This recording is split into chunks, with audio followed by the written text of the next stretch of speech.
from Springfield, Missouri.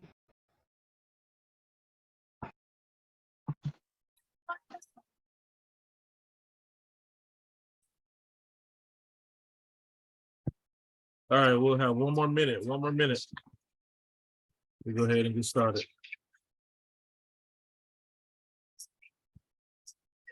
Please introduce yourselves in the chat, please. Where you from, your name. Question for today is, what's your favorite Black historical event?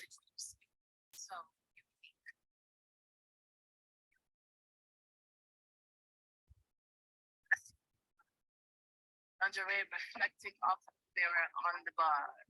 Category: sexy bitch. I'm the bar. Alien superstar.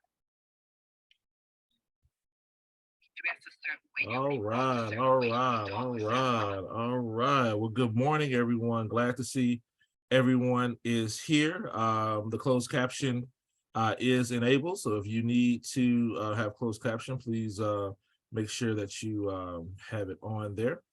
Welcome to Why Aren't Black People Allowed to Fear in U.S. History, presented by Brittany Jones. I have a few announcements before we go ahead and get started. So go ahead and grab your coffee, grab your water, grab a snack, and let's sit back and learn. We're just a bunch of nerds learning Black history on a Saturday morning, and I'm so happy to have you all here. Let's see here what we got.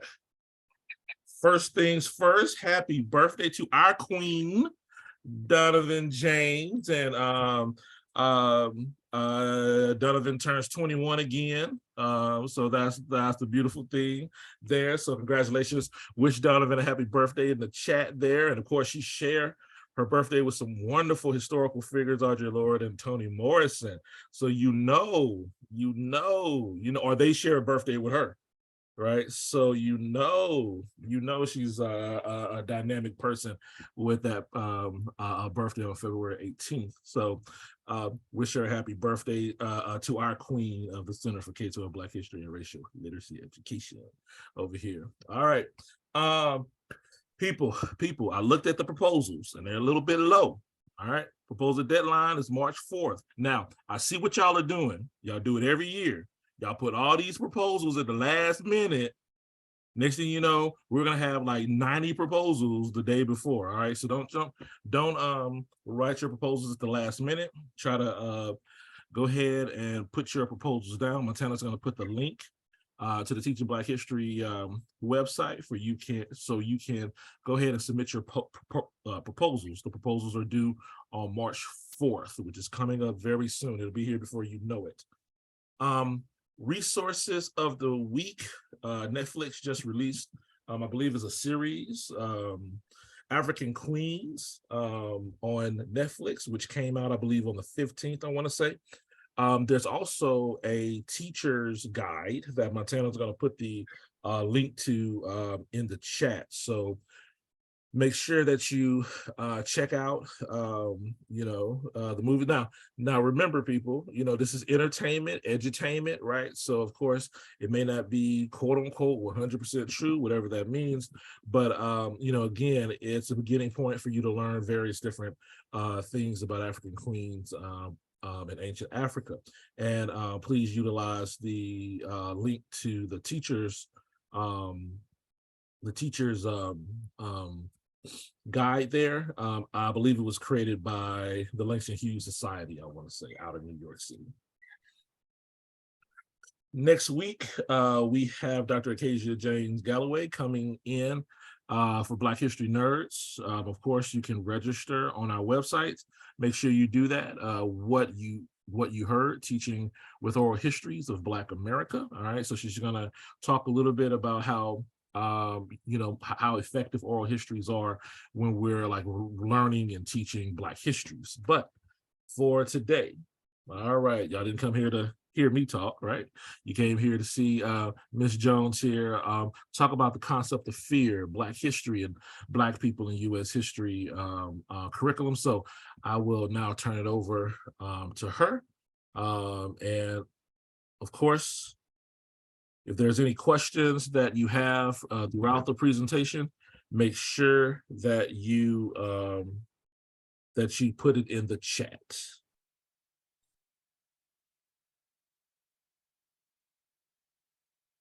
All right, can everyone see my screen?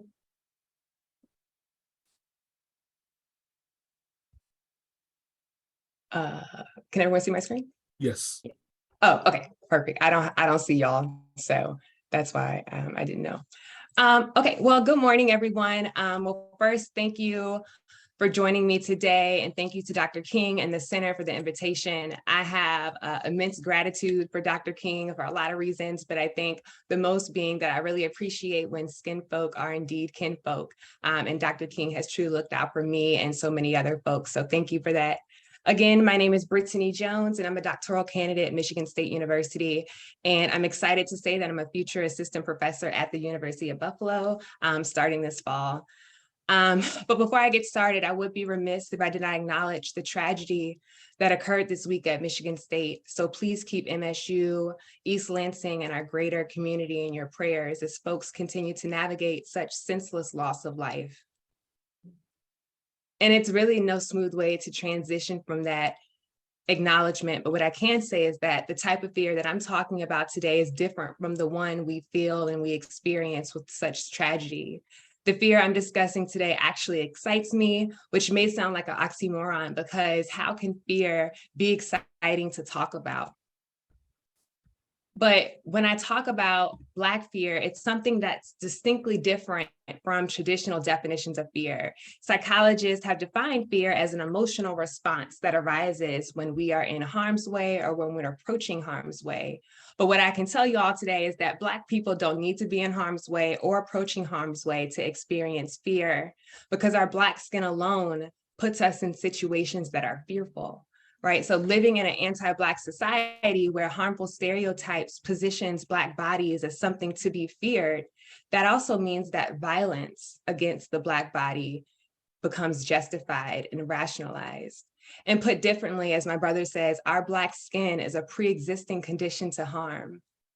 But to fully really understand Black fear is to also acknowledge that when Black people have been and are faced with fearful situations, we just don't sit there. It's not like we're just fearful and we're not doing anything, but rather a complete understanding of Black fear acts as an impetus for action. It compels us to action. Black fear is Black resistance, which happens to be this year's Black history theme, Black resistance. So today, I want to first talk about why attention to racialized emotions broadly are important to discuss in US history classrooms. And then I want to examine why Black people aren't allowed to fear in US history, and subsequently discuss why we should teach Black fear in US history. And I hope we get to this last part. I want to offer strategies and lesson plans that I've created on how to teach Black fear and other racialized emotions in US history. But first, I'm going to start with a video clip. So this is a short clip. It's like 15 to 20 seconds, very short. And as you're watching the video, I ask that you write down any emotions in the chat box that this video you may feel from the video. And maybe you don't feel any emotions, which is fine too. But any emotions you feel, please write down in the chat box. And I just want to say that this is a video from my cell phone from about 5 years ago. So the quality might be a little low. And please excuse any commentary that I may have on this video. But I do also want to point out that this is not a violent video, so no trigger warning is necessary.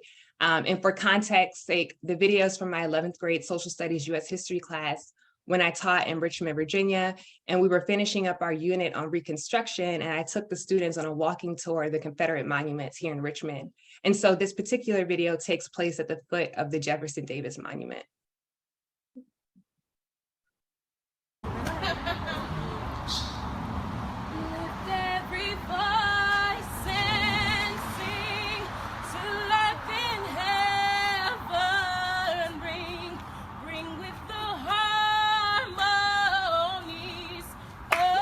Girl.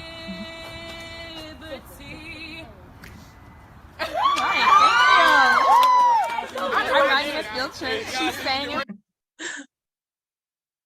Okay, I think I'm gonna run that back one more time, and then any emotions you may feel from the video, just throw it in the chat box.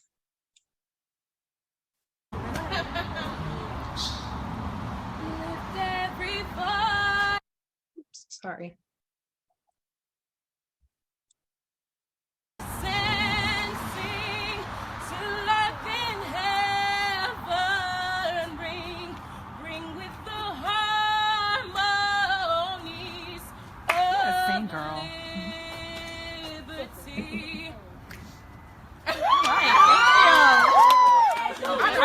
field trip. She's saying it. Okay, I can't see the chat box without it showing up on the screen. Can someone just read off some emotions that folks put in there, please?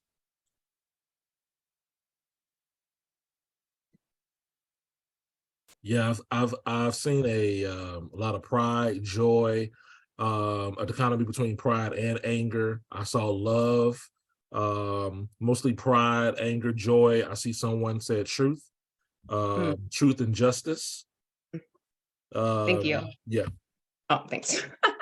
So yeah, I resonate with so many of those emotions of pride and truth and justice, but particularly joy, right? I myself experienced so much joy when I look at this video, and I've looked at this clip, I know, over 100 times. And when I think about why I experienced joy, I realized how my own racialized identity informs the emotion that I felt. So a Black child singing the Black national anthem at the foot of a monument of the president of the Confederacy in the former capital of the Confederacy. It means so much. There's so much significance there. And I like doing this activity because it illustrates how our racialized identities can inform how we respond to things. And for this particular video, it makes me think about the past in ways that I hadn't thought about it before. And it forces me to ask so many questions, like, how might those Black people built these monuments, these Confederate monuments. How might the Black people building these monuments have felt building them? Why might they have felt this way? How might those emotions impacted how they responded to the building of Confederate monuments? And even in the present, how did people's racialized emotions in the present impact their responses to Confederate monuments? And I say did because now since then, these Confederate monuments have been taken down, they've been removed. And another important question we should ask is, what if someone watched this video and they felt nothing, right? How might our racialized emotions inform us to have apathy towards the past? Thinking about that is important too. So amplifying and teaching through racialized emotions creates an abundance of positive opportunities for teachers to critically teach histories in ways that are nuanced, in ways that are equitable, and in ways that are relatable for students. But also teaching through racialized emotions creates opportunities for teachers to teach in ways that are anti-racist. And I think Dr. Bonilla Silva said it best, that without understanding racialized emotions, the struggle against racism will always be incomplete. And so today I want to talk about teaching through Black emotions as a way to teach history through an anti-racist lens. So when thinking about the importance of teaching through Black emotions, we first have to understand how identity and racialized emotions are connected. We live in a racialized society. We live in a society where racial hierarchies exist, and that means that we all feel race, right? Some people feel race and they feel power. Some people's racialized identities give them power, and others feel race and they feel other things. But when Black people experience anti-Black racism, we also feel something. It's not like Black people are just out here experiencing racism and that's it. Like, we don't have any feelings. And the fact that I even have to point that out, that Black people feel things when faced with anti-Black oppression, is very telling about our society, because people do not associate Black suffering with Black emotions, particularly when it comes to Black fear, which ultimately dehumanizes Black people. And that's really how I got, that idea really brings me to how I got to this work about Black fear. So I just want to take a minute to think about how I got here. And it's interesting, it's amazing to me to think that I've been thinking about Black fear for 3 years now, but this really started in 2020 with the death of George Floyd. And we were, if you all can recall, in the media, we were always plastered with George Floyd saying, "I can't breathe, I can't breathe, I'm crying out for my mother, I'm dying, I'm in pain, I'm in agony, I can't breathe, mother help me. A grown man, mother help me, I can't breathe." And those images were so explicit in our screen, but what was not explicit was a connection between George Floyd literally in pain, but him not fearing. And this becomes exaggerated when we think about the ways in which his killer was talked about. He was applying all of this force because he was fearful that George Floyd might do something to him. So Derek Chauvin was able to fear, but the man dying was not. And I thought about, that's not an anomaly. That idea of people, Black people suffering in history, but them not having emotions occurs time and time and time again. We hear about the horrors of Emmett Till's death, but we hear about the fear that his supposed whistle gave the little girl. And so I wondered, how is this idea of fear then showing up in the things that we're teaching our students? And so I decided to look at Virginia's curricular framework and social studies standards. And I wanted to look at how fear was showing up, not just who had it, but how fear functioned. And what I found quickly was that fear was mentioned 12 times throughout the standards. And every time fear was mentioned, it described white people or descriptors of white people. So I was like, all right, well, if they can fear, I know Black folks can fear, because we always talk about Black people suffering. So then I wanted to look at, oh, how many times are words like enslavement or slavery or lynching or Jim Crow mentioned in Virginia's 11th grade standards? And I found that those words were mentioned over 100 times. And how many times was fear associated with them? 0, right? So this matters. And it made me start thinking more intently about how come Black people can suffer, but they can't fear in US history. And so I decided that I'm going to talk about today 2 reasons why Black folks are not allowed to fear in US history. So the first reason I think Black folks aren't allowed to fear in US history is that it disrupts this narrative that US history is solely about progress, right? So US history is closely tied to a progress narrative that's aimed to distance this country's history from its white supremacist, anti-Black, and settler colonial foundations. So in many cases, standards, teachers, textbooks, and other curriculum materials will acknowledge that enslavement and even Jim Crow happened, but fail to acknowledge the emotions tied to those events, and they'll fail to acknowledge the intransience of Black fear throughout history. So for instance, all children, students learn about the 13th, 14th, and 15th Amendments being racial progress for Black folks, but do they learn about the Black fear connected to the exploitative sharecropping practices that kept Black people in servitude and debt after the abolition of enslavement? We learn about Brown versus Board of Education being a symbol of racial progress, but do we talk about the Black fear associated with the displacement of Black teachers and administrators that occurred after Brown? Do we talk about the harassment and massive resistance that resulted in Black fear after Brown?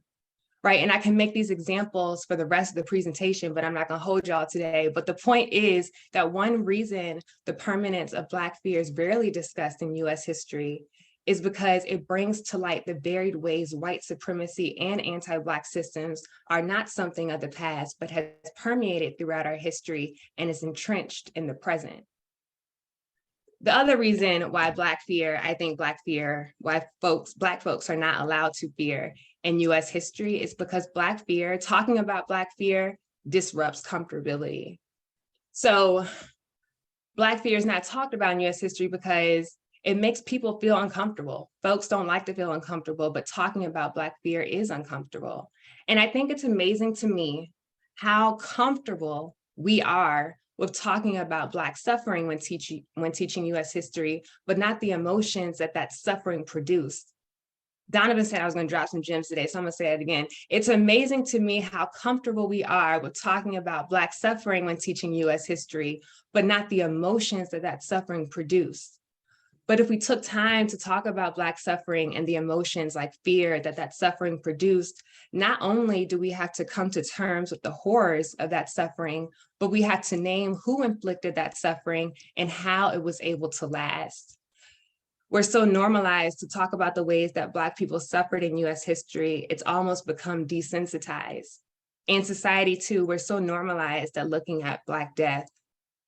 But to talk about Black fear is to recognize that Black people also feel emotions, that we are human, and then to name who inflicted that harm. It's to recognize that humans were and are capable to inflict such violence against other humans. That idea is uncomfortable for folks. And to talk about Black fear is to also acknowledge that systems were created and maintained to allow Black people to suffer and to fear. And again, people don't want to talk about that. They don't want to sit in their discomfort, and they don't want to be associated with that. But the reality is that Black fear should be taught in schools for a lot of reasons. So the first reason that Black fear needs to be taught in schools is because Black fear, a discussion of Black fear, amplifies Black humanity. When students are constantly taught that Black people suffer, but their emotions are not discussed, Black folks are portrayed as bodies that are human-less. We're portrayed as subhuman and at the same time supernatural. And it's like, I can experience pain, but I don't get scared. We teach that King had a dream, but do we teach that he feared as well? Do we talk about letter from a Birmingham jail? And this has harmful implications. And this idea that Black people don't experience pain and fear in the same ways that others do is deeply rooted in our history and in the present. We see this in the ways that doctors often disregard Black people, particularly Black mothers, when they say something's wrong with them, that they don't have pain. That results in Black folks being less human than others. So to teach Black fear is to acknowledge that Black people do have emotions, and it's to acknowledge our humanity. Teaching Black fear also illustrates the permanence of Black resistance. So when we discuss how Black people feared, we are then discussing how that fear acted as a catalyst for Black resistance and Black activism. Analyzing the continued presence of Black fear, if you're teaching it correctly, shows the continued presence of Black resistance, right? Black resistance is not limited to enslaved rebellions and the civil rights movement. Black resistance has always been something. Black resistance is US history. Black resistance occurred before Black folks even arrived to the state known as Virginia. We should also teach Black fear because Black fear then illustrates the permanence of systemic racism in US history. So oftentimes racism is restricted to individuals in US history, but an analysis of Black fear can show how systemic racism manifests all throughout history. Black fear is wide-ranging. Where Black fear arises due to violence, Black fear also arises due to harmful systemic policies. Think Plessy versus Ferguson, a systemic policy, voter suppression laws, systemic policy, Brown 2, this idea of with all deliberate speed, these policies that all in varied ways inflict Black fear.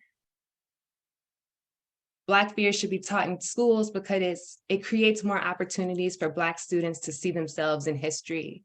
Oftentimes you hear Black kids say history is not relevant to them, particularly Black history, and that they can't relate to those people, and they certainly can't do what those people did. And I know from personal experience, when I taught my own students, in our classes, we would talk about the ways in which they experience anti-Black racism, and they would talk about how they feel, but those feelings were never historicized in history, so they couldn't relate to that. But many other the reasons why they can't relate is because we present historical figures, particularly Black historical figures, as one-dimensional, with either having one emotion or one feeling or without emotions at all. So how might presenting these people in ways that show their full humanity make them more relatable to students? How might this inspire students that they too can be change agents in this society when these people become more relatable? And lastly, Black fear should be taught in US history because Black fear strengthens historical thinking skills. An analysis of Black fear in primary and secondary sources allows students to look at the ways in which things can look at continuity and change over time, an important historical thinking skill. It strengthens our students' racialized emotional literacies, and it builds students' historical empathy. And the idea of analyzing Black fear and teaching through Black fear in US history is not something that's specific to Black students. All students, right, should be able to engage in this when teachers do this responsibly and well. And I think all of this sounds good, right, in theory, but the question, and I'm talking with teachers today, and as a former teacher, I know that when I come to these professional learning spaces, I want to be sure that I could walk away from something that I could implement to my classes. I understand that. And so the question becomes, how do we teach about racialized emotions in US history? And I've been thinking a lot about what this would look like in teaching in US history. And from my dissertation work, I came up with this strategy. It's called a critical analysis of racialized emotions. And what it is that the acronym is CARE, which I think is perfect for this. And so the idea, again, stems from my dissertation research, where briefly I was asking students how, part of the research was asking students how they understood the civil rights movement. And something that kept coming back up was that this presence of Black emotions, right? The students said, you can't have a civil rights movement without having Black fear. You can't have a civil rights movement without having Black rage. You can't have a civil rights movement without having Black joy. And what the students were really doing was that they were showing how this understanding of Black folks being fearful and rageful and joy all led to them showing resistance, all led to Black activism. It's all interconnected. These Black emotions were informing the students' historical consciousness. It was informing how they understood both the past and the present. And I think something that was really interesting was that a student talked about the picture of Rosa Parks looking out the window. And she said, Rosa Parks looks sad on the bus. And the student then said, but she was probably joyful, knowing that it would affect change in the future. She said that though Rosa Parks looks sad, she probably also had joy, knowing that her actions were going to make change better for future generations. And that's what's great about Black joy. When we think about Black joy specifically, not just joy, but Black joy, to be Black and to have joy in an anti-Black society is resistance. But the other part of Black joy is that Black joy creates futures for Black people that go beyond the white gaze. Black joy allows future generations to also have joy. And see, the students are brilliant. The students know. And if the students are using Black emotions to inform their historical consciousness, to inform how they think about the past, then why are we not teaching through these racialized emotions? And so there are 5 questions that guide this CARE strategy. And these questions don't always show up explicitly in the lesson plans, but they guide the lesson plans. So the first one is, what emotions or feelings are present in the historical source? This asks students to look at what emotions are there.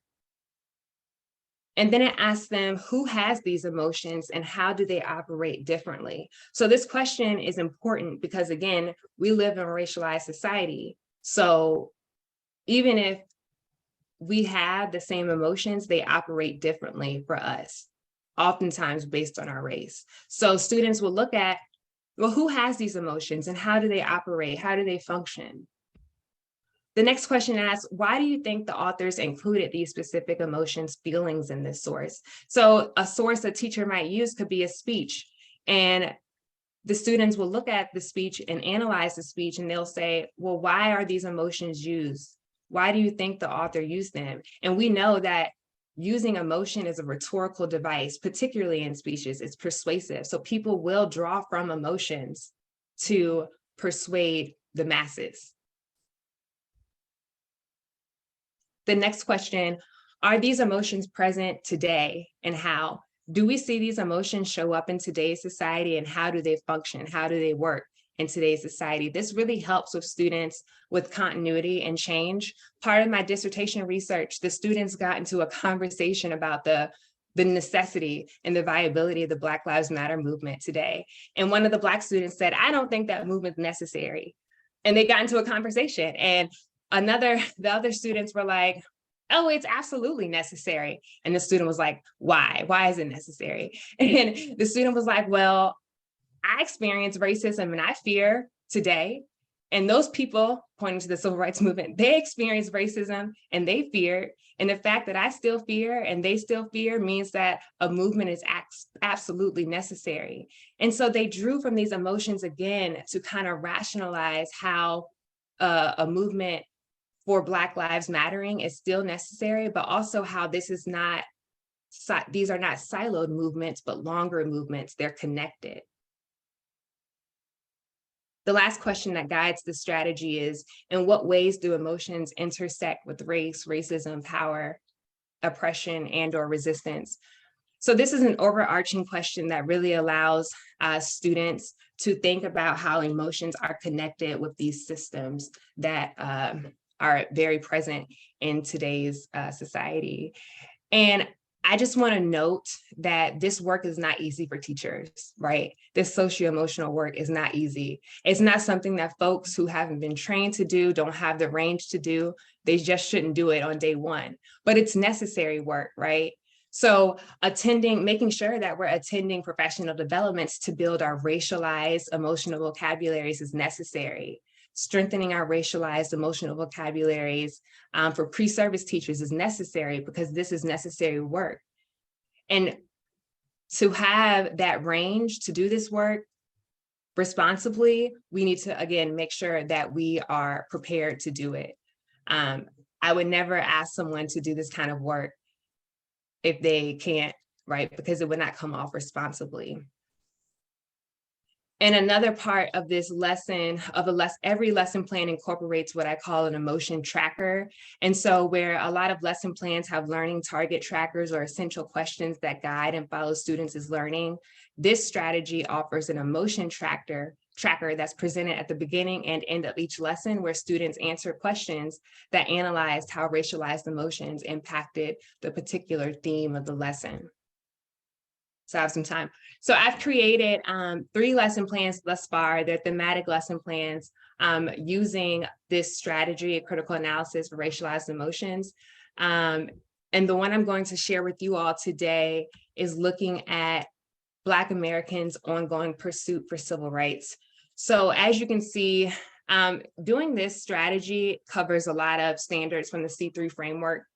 But the goal is to show students that Black people resisted all throughout history, right? Again, it's not siloed to certain parts of history, but Black people resisted all throughout history. So this lesson plan takes students on, I think it's 4 centuries.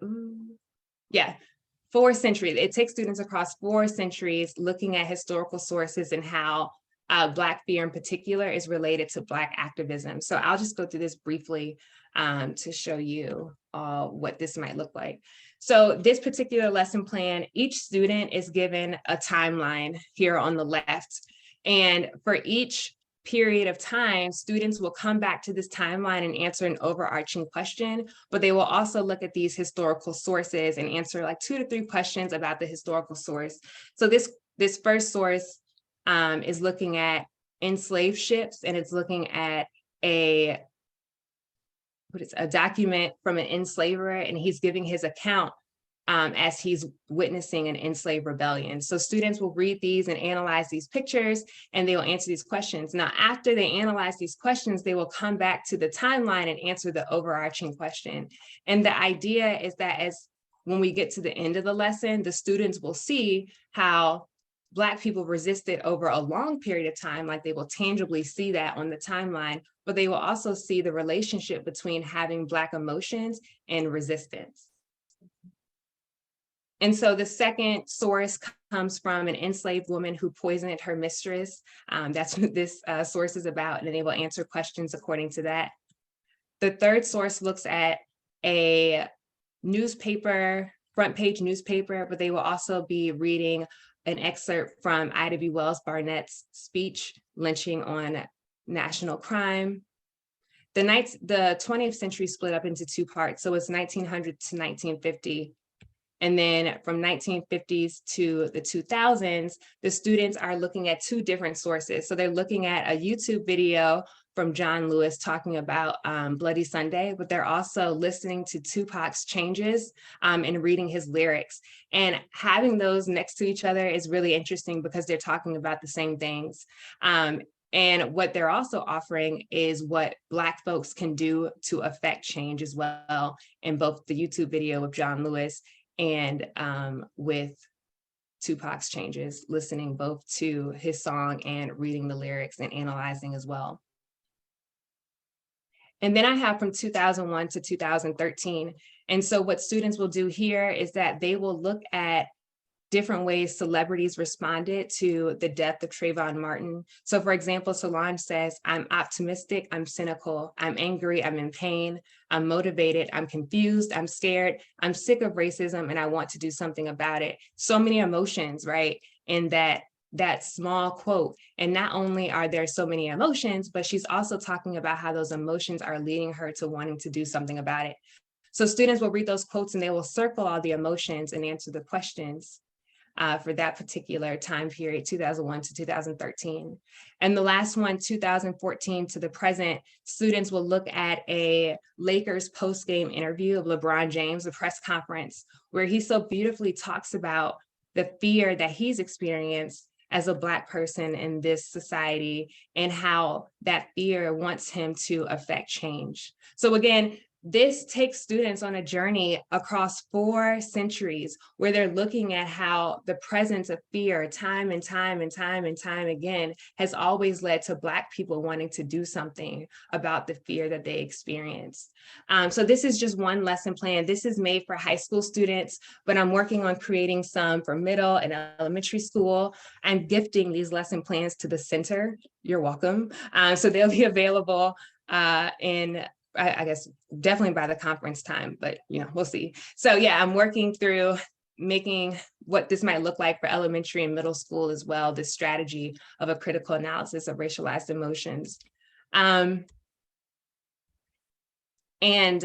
I just want to kind of conclude before we get to any questions or conversations we have with this idea that Black fear, at least the way I'm thinking about it, should not be something reduced to something done solely by individuals, right? But rather, Black fear is a product of white supremacy and anti-Black systems. And because of that, because Black fear is a product of white supremacy and anti-Black systems, that means that anyone can operate in those systems. And that also means that anyone can perpetuate Black fear, including Black folk. So I just want us to make sure we understand that and we sit with that.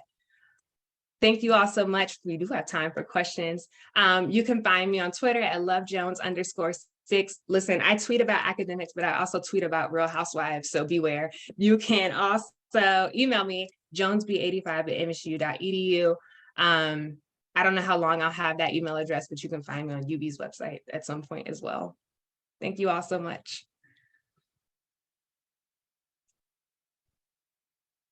All right.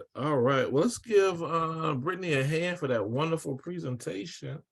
All right, thank you so much. Oh, my mom's in the building. Hey, Mama Jones, how are you doing? All right now, you're on mute. You saying some beautiful things. She's not gonna talk. Okay. All right. That'll be sure. All right. So we have some beautiful comments coming in the chat and everything like that. So make sure you browse through that. Do we have any questions or comments or any conversational points for Brittany or for the whole group? You all can unmute and begin to talk. And I'll say this, Brittany's going to be a UB in the fall, so social studies is going to rock and roll at UB. So come join us all the time. Miss Fields, what you got? I listened, and I'm so thankful for it, because a lot of times we tell our children, don't be afraid, instead of telling them to express their fear. And we need to stop telling children to not be afraid in certain situations, because that suppression of the fear hurts us even more than the situation. That's all I had to say. I'll mute myself again. Thank you. Feel free to. I would like to say something. Yes, go ahead, Alexia. So thank you so much for this presentation. I thought it was fabulous. I'm a global history teacher, but I was thinking about my introduction to imperialism when I do a gallery walk with very powerful images, like the rubber and the hands of people being cut. And I was thinking that using your technique in that instance would be a good use of that because there's a lot of emotional aspects to it, even like the pear soap advertisements and all of that. I was just wondering your thoughts about that, and excuse me for my voice. No problems. Thank you so much for your question and comment. Yeah, I think that's such a great idea. This is definitely not something specific to US history, right? Like we can definitely, because Black people are everywhere. So we can talk about this in so many ways. And I love the idea of using this with a gallery walk. Another lesson that I created does something similar where I have students going around to different stations, and it's mostly with pictures. So students really are analyzing the pictures for the emotions that are represented there. So yeah, I think that's a really great idea. I will also say that I think to talk about racialized emotions, right, like it's not specific to Black people. So it's really interesting then to think about white rage, right, and white fear, and how white rage and white fear has shaped US history so much. It's amazing to think about. And those two particularly are very intertwined. Like white people be fearful and then it turns to rage, right? And how much has that affected and changed US history? So thinking about these, again, work that you have to do responsibly, but having students to think about this critically, really it's just another way to teach US history or history in generally well.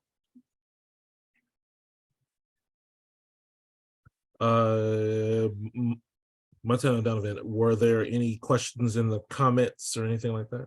Okay. All right, please feel free to unmute yourself for any questions or conversation.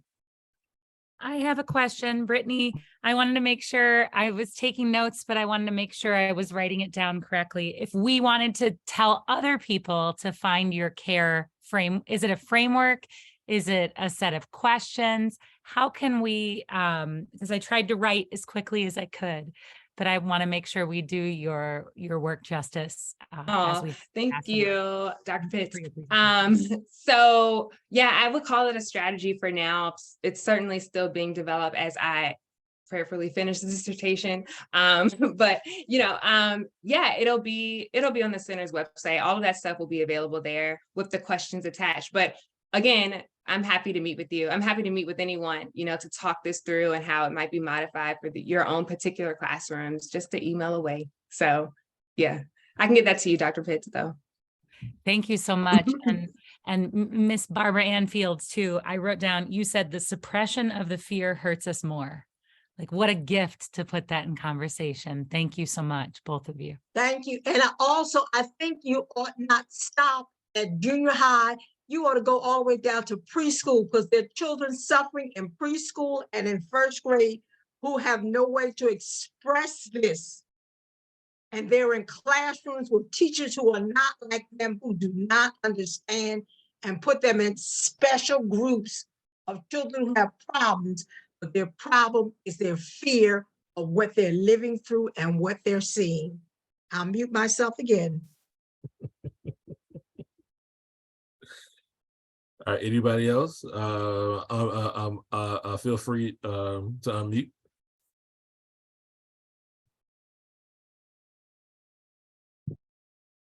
Yes, I wanted to say that was just beautiful and brilliant. I'm in Springfield, Missouri, and I'm working on some intersection of how social, emotional strengths need to be put, at the forefront, and recognizing that our kids are going through things. And I notice when I do a presentation and I say, what do you think the children felt being separated from their parents? What do you think? And then the room just automatically it just crushes everything, because they're not ready for that. And so I would love to know how you think about adding that, because I really love what you're doing, but I want to take from your work what I can utilize now and not disrupt, all the beautiful things that you're going to be creating. But tell me about family and community, because that's what I'm pulling from, is utilizing intentional spaces for families and community to feel free to be their natural selves and have a holistic approach to helping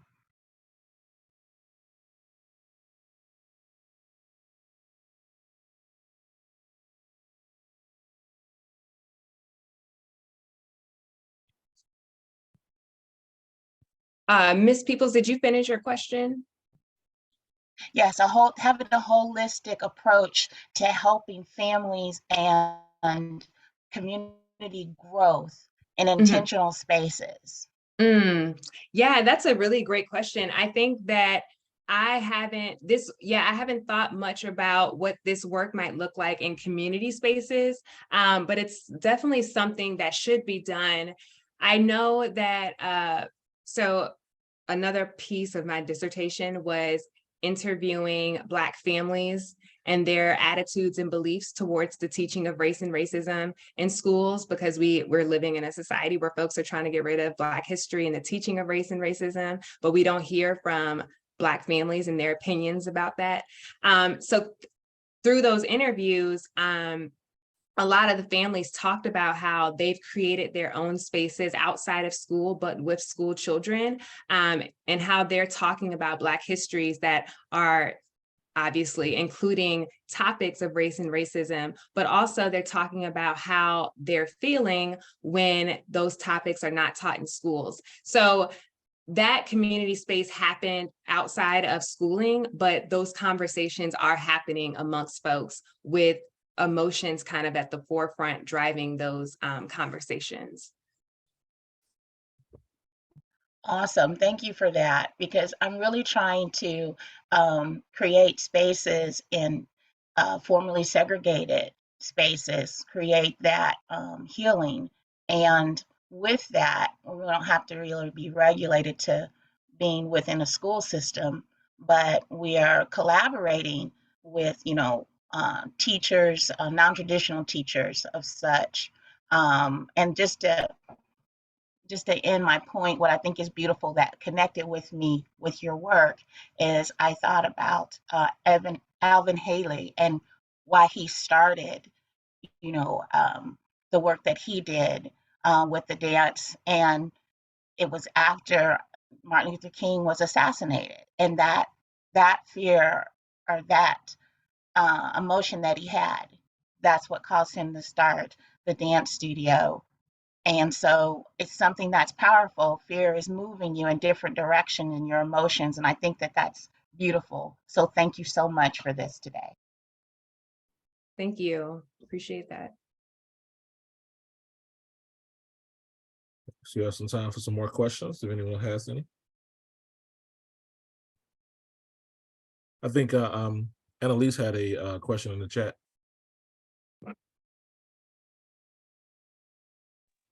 Hi, sorry, I'm trying to multitask here, but Brittany, fabulous job. It's so great. I'm just thinking about the relationship between emotions and sort of actions, responses, and the ways in which, different feelings, if different emotions can lead to different sort of actions. So I'm just thinking about it as a further exploration, next step. Great job. Thanks, Dr. Halverson. That's my advisor. Shout out to her. Yes, she's been reading this work a lot. So yes, somebody said any resources I can share. Yes, I'm happy to share these resources. Also happy to meet with you and think about the ways that we can modify these questions or this strategy to elementary and middle as well. All right. Dr. Mario has a question. We have another UB professor of social studies in the house. Tim, go ahead, sir.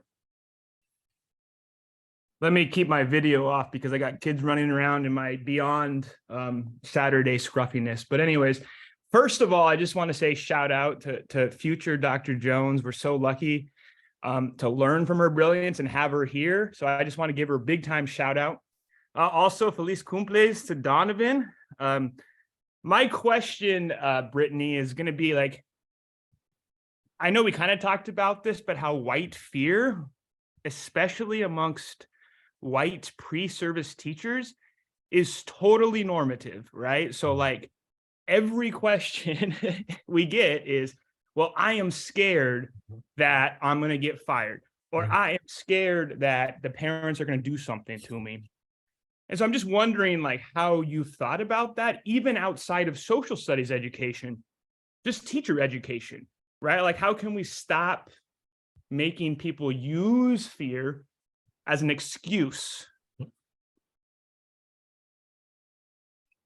Yeah, thanks, Dr. Moniel, for that question. It's a really great question. And I think so my first response will be, that is such a good example of how fear operates differently amongst different folks, right? So like white pre-service teachers can talk about the fear that they have from teaching this topic because they might get fired or there might be pushback from people. It might be pushback from other white people in their own communities, right? They talk about that fear.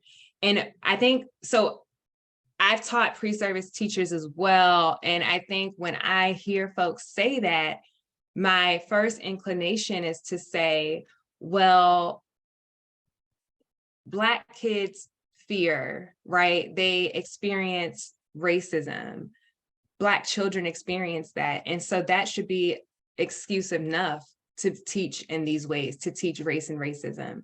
And then, right, like folks might not even want to hear that, right? So maybe that's too much for people. So then I frame it, particularly this work, I frame it in that, well, we're not talking necessarily about race and racism, we're talking about emotions, right? And framing it that way becomes, well, everyone has emotions. All people have emotions, which is something that all people can relate to. So framing it in a way and making emotions something that's relatable to folks, that's something that's something that all people have, is a good starting point to get to this conversation. Because at some point, then it becomes critical in how these emotions operate differently. Mr. Joe?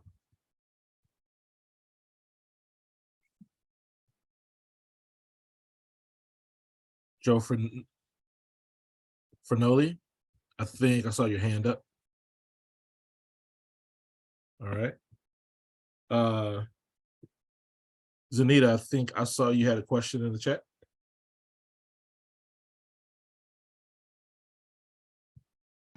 No, actually no question, but I just like the idea of what you said earlier about having the different stations and the pictures. I work with first graders, and I know a lot of times we're on Saturday school and people are like, what can we do for the younger children? Something as simple as that doesn't cost a lot of money, which we usually say, that's so expensive. Print out some pictures, set it up, and let the conversation begin. Thank you so much, Brittany. That was a wonderful presentation. Thank you like so my much. mother says, I'm going to mute myself. I appreciate that. Thank you. I will say before we close out that what I'm excited about this work is that while I look at Black emotions, this can be applied to other racialized folks as well. And I think that's so exciting, right? Because like, what does it look like when we talk about Asian fear or Latinx fear in US history? All these fears exist and they exist differently. And how does that expand our understanding of US history when we think about it through a different racial lenses? And even though, indigenous folks don't consider that a race, right? What does it look like for indigenous folks to fear in US history? Like that's deep. That speaks to our history.